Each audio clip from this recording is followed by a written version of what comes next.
Graça e paz, abençoados. Voltando aqui na parte 3, provando a existência de Jó. Então, abençoados, nós paramos na fala explicando sobre Elifaz, né? Explicamos que Elifaz, provamos a existência de Elifaz aqui no capítulo 36 de Gênesis, do verso 34. Trouxemos várias referências sobre a cidade de Temã em Jeremias 49, do verso 7 ao 20, Ezequiel 25, 13, Amós, no verso, Amós capítulo 1, no verso 11, 12, Obadias também fala sobre a cidade de Temã, no verso 9, no livro de Abacuque também fala sobre, Abacuque 3, verso 3 e o 4, fala também sobre a cidade de Temã. Então, por que estou falando, o irmão Paulo está explicando sobre a cidade de Temã? Porque é a prova de que o sobrenome que Elifaz recebeu como Temanita, ele demonstra que a cidade existiu por causa dos seus pais. Então, como explicamos, Elifaz, segundo lemos em Gênesis 36, 34, ele foi descendente de Esaú, filho de Esaú, né? Filho de Esaú. Então você vê que Elifaz era bem velho, era o mais velho deles mesmo. E ele foi o primeiro amigo de Jó a se apresentar para consolar Jó. Consolar entre aspas, né? Porque quando eles chegam, se aproximam diante de Jó para trazer o consolo, e eles percebem que o estado de Jó não muda, então eles começam a atribuir acusação, pecado a Jó. E ele faz o primeiro ancião, né, que é rei também da cidade de Temã, vem acusar Jó. Todos esses eram da região do Edom. Agora, como falei, Temã, o nome Temã, que é dos Temanitas, Temã estava localizado a 400 quilômetros ao sudeste de Edom. Então ele estava localizado a 400 quilômetros ao sudeste de Edom. Então falamos que Temã neto que Temã foi neto de Esaú, né, um dos duques, né, de Edom, Temã. Daí veio o nome, o Temanita, né? Os Temanitas são os que habitavam em Temã e eram considerados pessoas sábias, inteligentes. Por isso, os Temanitas, o nome Temã significa mão direita, ou ao lado do sul, né? É representação ao lado do sul, que é mão direita, né? Da região de Edom. Então ficava do lado direito. Então, Temã significa mão direita, ou ao lado sul. Então, é isso que nós temos que ter consciência. Nós vemos também no livro de Jeremias, falando sobre Temã, Jeremias 49, verso 7, Ezequiel 25, verso 13, Amós, capítulo 1, verso 12, Obadias, no capítulo 1, verso 8. Então, abençoados, então, você pode ler em Obadias, só tem um capítulo, então no verso 8 e o verso 9. Então, nós já provamos para vocês aí que a cidade de Temã existiu e que esses homens, pelo menos Elifaz, nós já provamos para você sobre a existência de Elifaz na Bíblia. Mas existem irmãos aí que negam a veracidade da existência de Jó. Por isso que o irmão Paulo está aqui provando para você que essas figuras apresentadas no livro de Jó existiu. E se elas existiram, Jó também existiu. Como prova ainda, provando sobre a palavra, o próprio Deus testemunha a existência de Jó quando diz para Ezequiel que, como representação de justiça, que que Noé, Daniel e Jó seriam representação de justiça diante de uma cidade que seria punida, que se esses homens estivessem na cidade, Deus não faria punição a eles, mas faria a todos os outros. Então, em Ezequiel 14:14 e Ezequiel 14:18 ao 20, também testemunha, repete o testemunho de homens de justiça, Noé, Daniel e Jó. E Tiago também, no capítulo 5, no verso 11, Tiago também testemunha sobre a paciência de Jó. Então Tiago vem descrever Jó como paciente. Então, se Tiago, que foi um bispo na sua época, ele testemunha, é porque é veracidade. Tiago não está testemunhando algo que não existiu. Mas existem irmãos ensinadores em graça que vêm ensinar que o livro de Jó é apenas uma poesia. É apenas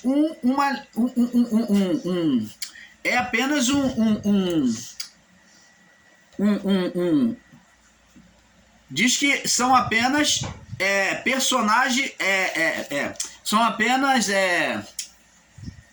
um livro poético, né? Que é uma alegoria, que é um livro poético. E como é que pode ser apenas um livro poético, uma alegoria, se existe esses personagens representados por Ezequiel, que é usado como um personagem arquétipo ou representante de justiça? Se Ezequiel descreve, o próprio Deus manda ele escrever, como personagem, exemplo de justiça, ou arquétipo é exemplo, ou modelo de justiça. Como é que pode Deus usar um modelo de um ser que nunca existiu? Então, Noé não existiu. Então, Daniel não existiu, se Jó não existiu. Você está entendendo, amado? Então, o próprio Deus usa esses personagens como arquétipo, como modelo, como exemplo, para provar a sua justiça. E também Tiago usa como personagem arquétipo para exemplo de paciência. Agora nós vamos falar sobre o segundo personagem, amigo de Jó.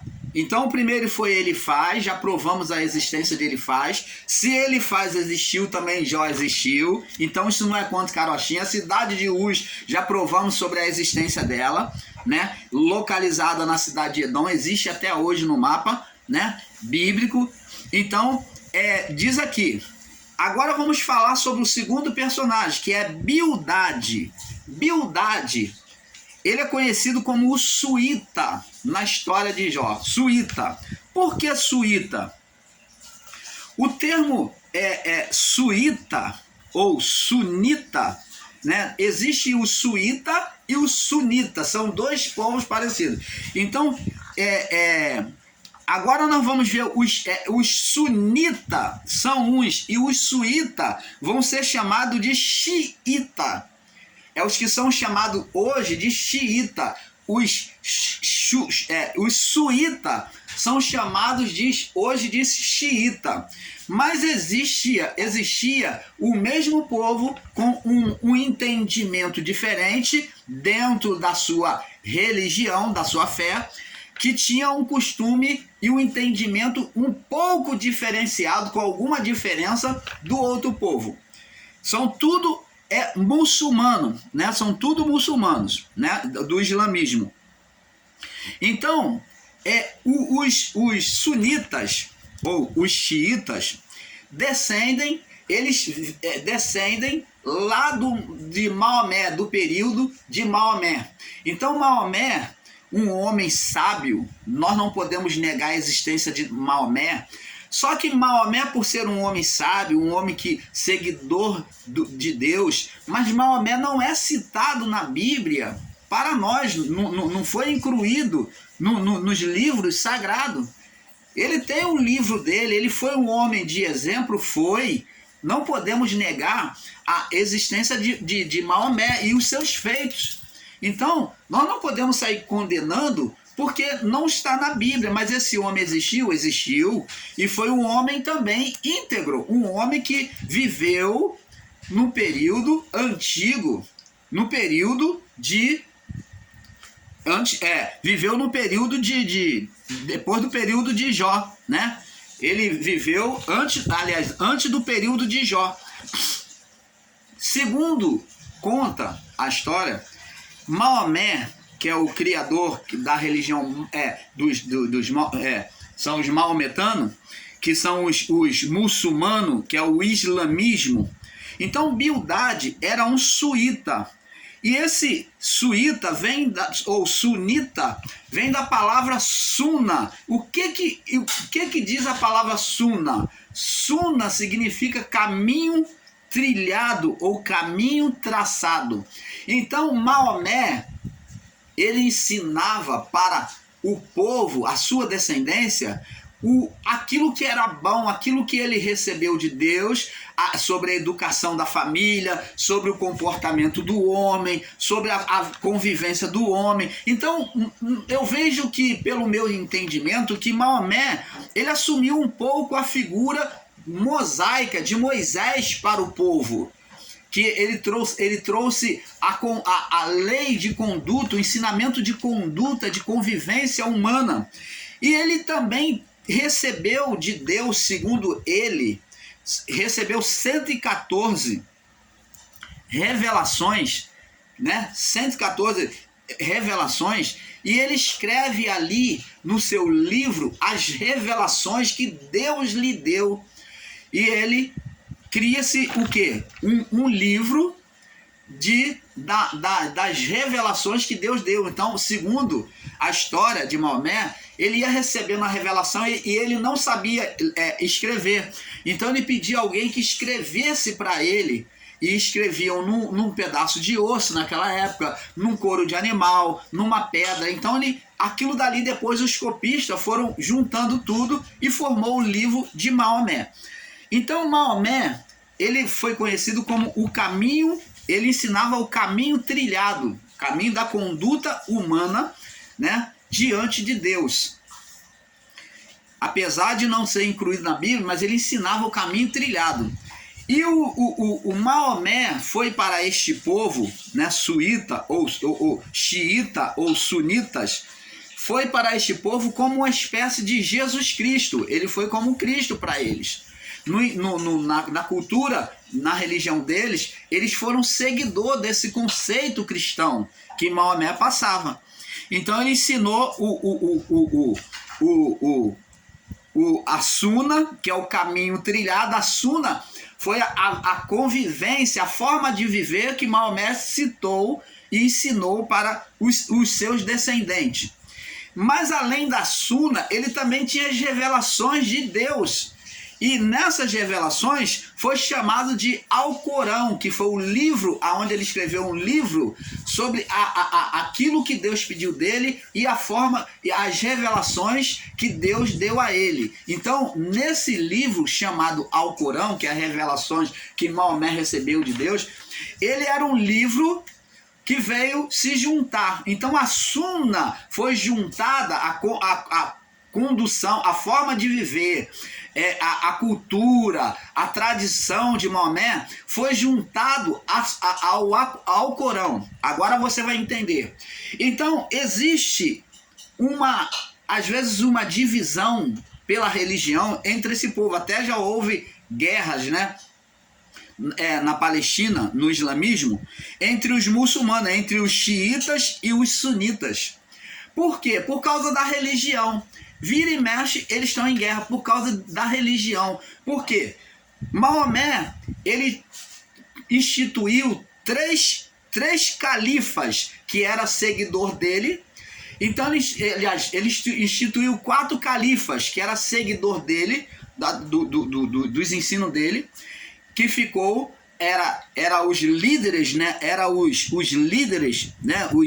Os líderes, os governantes, os herdeiros, que foram os herdeiros de Maomé, ficaram 4 califas, que foram os herdeiros. Esses homens, temos que saber que esses homens eram ricos e poderosos financeiramente, eram reis, né?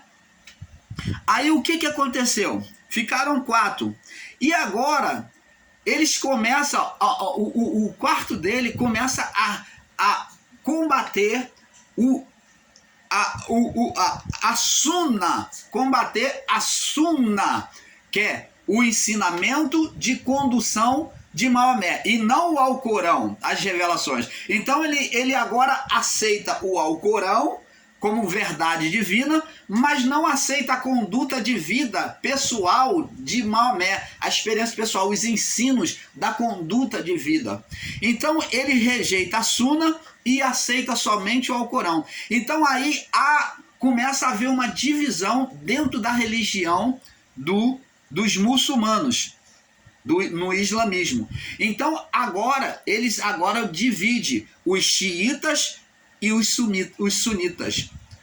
Então os xiitas, eles aceitam, são os que aceitam somente o Alcorão e não aceita as sunas, eles não aceitam as sunas, que é a forma de viver que Maomé ensinou, que é a conduta de vida, é o testemunho de Maomé.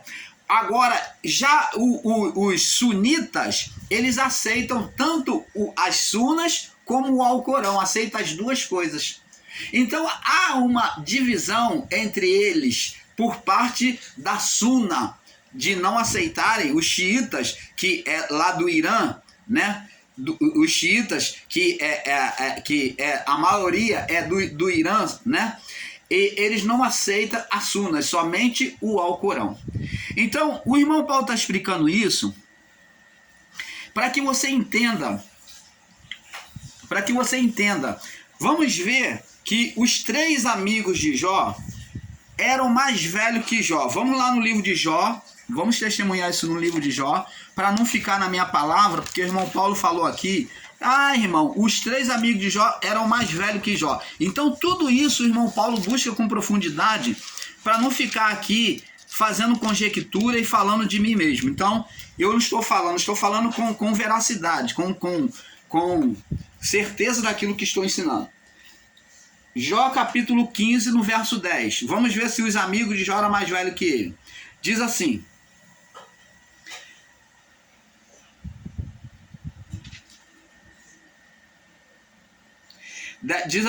também há entre nós encarnecidos idosos, já velhos, encarnecidos, né? De pele flácida, né? Encarnecidos e idosos, muito mais do que teu pai, porque há entre nós, os amigos falando, encarnecidos e idosos, muito mais idosos do que teu pai. Você está vendo aqui, abençoado? Então, eles eram mais idosos que Jó? Era. Agora vamos em Jó capítulo 32, provando ainda, 32, no verso 6. 32, no verso 6. Diz assim: e respondeu Eliú, filho de Baraquel, o Buzita, dizendo: eu sou o de menos idades, e vós sois idosos. Os amigos de Jó eram idosos. Receei-me e temi de vos declarar a minha opinião. Você está vendo aqui? Eles eram idosos, os amigos de Jó? Eram mais idosos do que Jó. Então, está aqui provado. Então, para que você entenda, o segundo amigo de Jó, chamado Bildade, era suíta, ou islâmico, ou muçulmano, né? Muçulmano, né? Aonde dentro desse povo existia 2 povos com diferenças na religião, o mesmo povo com um entendimento religioso diferente acerca de Maomé. A diferença deles estava justamente em cima de Maomé. Não era em questão de ter outra religião, mas sim no entendimento daquilo que Maomé fazia. Maomé aqui ensinou sobre conduta de vida, modo de viver, como se devia se comportar, tal, tantas coisas, né, do relacionamento social humano, né, diante do divino. Agora eles rejeitam, os xiitas rejeitam a Sunna, que é esse preceito de Maomé, da condução, né, de Maomé. Eles rejeitam o caminho trilhado, eles rejeitam o caminho trilhado ou o caminho traçado por Maomé na forma de viver e aceita somente as revelações, só o Alcorão. Já os sunitas aceitam as duas coisas. Você está entendendo, abençoado? Então, quando esses 4 califas eles assumiram na morte de Maomé, então agora o último começou a criar divisão. E daí para lá foi criando divisão. Então existe essa divisão religiosa até hoje, lá no Irã. Bom, vamos agora falar sobre o terceiro personagem, terceiro amigo de Jó, para nós irmos encerrando sobre este assunto, sobre provando a existência de Jó. Diz aqui, agora vamos falar sobre o Zofar.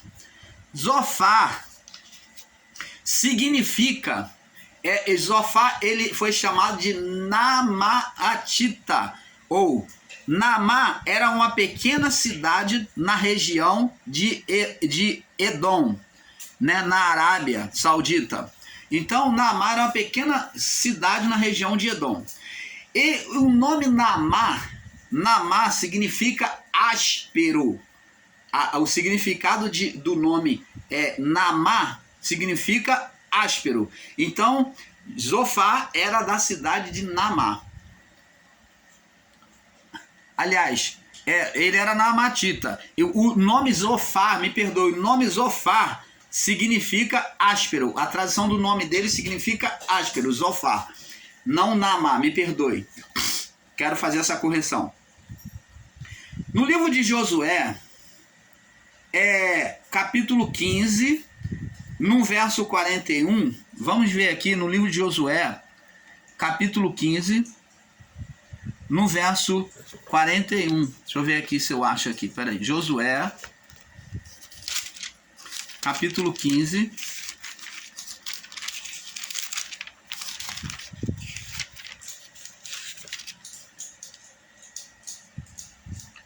Não, deixa eu ver. Josué.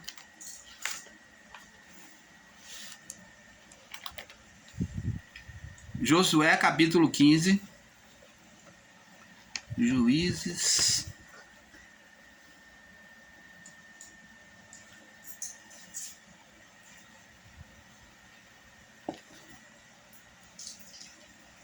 No livro de Josué, capítulo 15, no verso 41, depois você procura aí, para não tomar muito tempo aqui, o vento está ajudando muito aqui, atrapalhando, tá? O vento está ajudando o ventilador devido ao calor, né? Aqui, vamos ver se eu consigo aqui, o ventilador aqui me atrapalhando aqui. Vamos ver aqui. Eu estou batendo aqui as páginas da Bíblia, o ventilador ele está lutando contra mim, né? Josué capítulo 15, né? No verso 41. Vamos chegar lá, vamos com paciência chegar lá.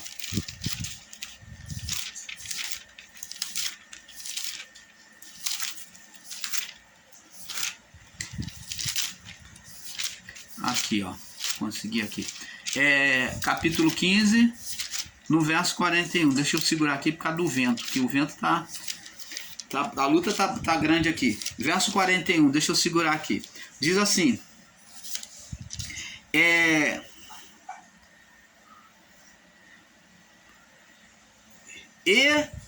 Geredote, Bet-Dagon, e Namá e Mequidá, 16 cidades e as suas aldeias. Então aqui está falando sobre várias cidades. Então só citei só assim de forma isolada, só para que você entenda que a cidade de Namá, que da onde era Zofar, amigo de Jó, o terceiro amigo. Esse Zofar foi o amigo mais novo dentre os anciões que estavam ali falando com Jó.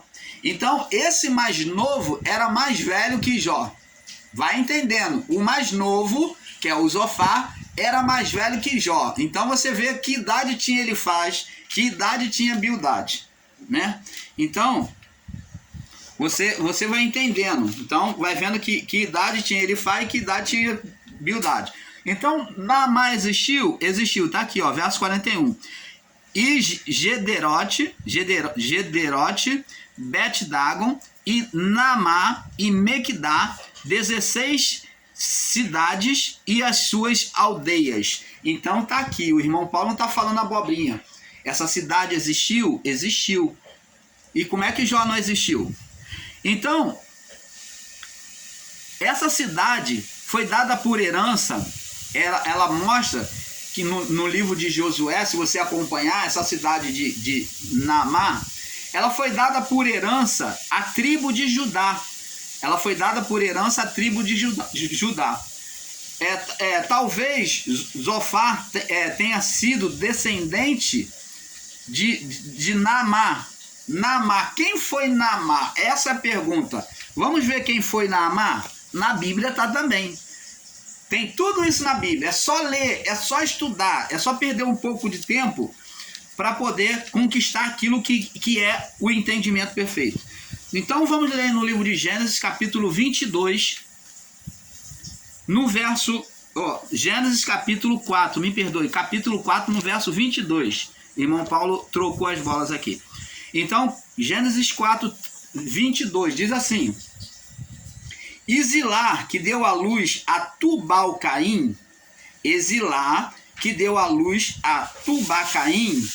mestre de toda a obra de cobre e ferro, e irmã de Tubal-Caim. Deixa eu ver aqui. Tubal-Caim.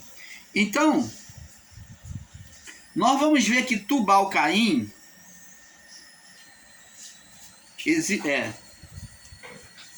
Tubal-Caim deixa eu ver se eu acho aqui, peraí.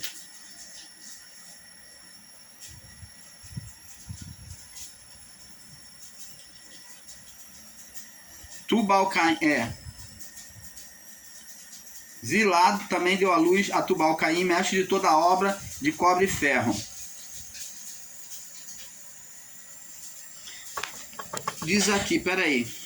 Irmã, filha, é isso mesmo. Naamá é filha de Tubal-Caim. É isso mesmo, Tubal-Caim. Nós vamos ver aqui, tem partes aqui que, se nós procurarmos direitinho, nós vamos ver o testemunho de que esse Tubal-Caim foi filho de Naamá. Deixa eu ver se eu acho aqui para vocês. Eu vou ver se eu acho depois. Aqui, ó. Deixa eu ver.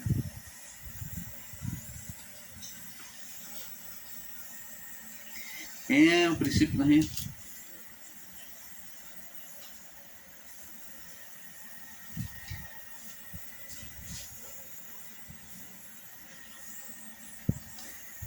Eu acredito que esteja mais corretamente aqui no livro de...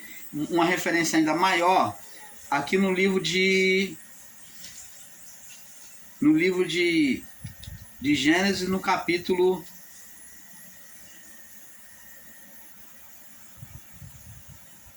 no capítulo 10 de Gênesis, onde fala sobre a genealogia.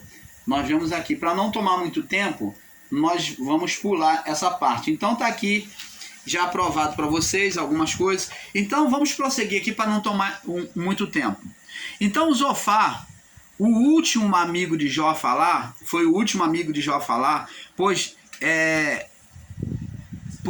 o costume daquela época deveria ser sempre o mais velho falar primeiro e depois então o mais novo, né? Segundo a tradição antiga. Mas mesmo assim, todos esses três eram mais velhos que Jó. Considera isso, tá? Então o nome Zofar significa áspero. A tradição do nome significa áspero, duro, né? E impiedoso, acusador. Então, justamente é assim que Zofar vai se demonstrar entre os três amigos, o mais duro, o mais áspero e o mais acusador a Jó. Vamos ver esse Zofar. que veio, porque Zofar, ele não acreditava no sofrimento do justo. Jofar tinha um entendimento de que o justo não podia sofrer. Ele tinha um entendimento literalizado, que se era justo, não podia sofrer. Então, lá no livro de Jó, capítulo 11, no verso 2 e 3, eu estou querendo terminar nessa parte, mas não vai ser possível, vai ter que terminar no outro vídeo. Vamos lá no livro de Jó, capítulo... Então nós vamos terminar na outra série, para fechar essa série, para começar sobre o estudo de Jó. Jó capítulo 11, vai pular aí para outra parte, tá? Eu vou deixar pular. Jó capítulo 11, no verso 2 e 3, diz assim: porventura não se dará... Aqui vamos ler do verso 1. Zofar repreende a Jó, o título. Então respondeu Zofar, o Namatita, e disse: porventura não se dará resposta às multidão das suas palavras? Porventura Deus não vai responder a sua oração, as suas palavras feitas a ele? É isso que ele está perguntando. E o homem falador será justificado? Opa, ele chama Jó de tagarela, de falador. Olha só, esse homem como ele agiu de forma impiedosa com Jó. Esse era amigo, mas como ele viu que o estado de Jó não mudava, ele então achou que Jó estava em estado de condenação. E que Jó já estava falando demais. Jó era tagarela, que só vivia falando, reclamando. Ele foi considerado tagarela por Zofar. Diz aqui: e as tuas mentiras não se hão de calar, não se hão de calar os homens? E zombarás tu sem que ninguém te envergonhe? Pois dizes: a minha doutrina é pura e sou limpo aos teus olhos. Olha que homem, olha... Me perdoe, amado. Agora eu lembro da palavra que diz que está chutando cachorro morto, cão morto, né? Então ele está chutando cachorro morto. Então Jó já estava lá todo destruído e veio um amigo, um chamado amigo, um amigo desse é preferível um inimigo, e vem acusar ele e dizer que você está pensando que você é certinho, que a sua doutrina é pura e você é limpo aos seus olhos. Então vem um amigo massacrar ele. Olha que vai ter muito mais no estudo, que nós vamos falar tudo. Agora pula aí para o Jó capítulo 11, no verso 13 agora. Pula para o verso 13. E diz assim, ó: se tu preparares o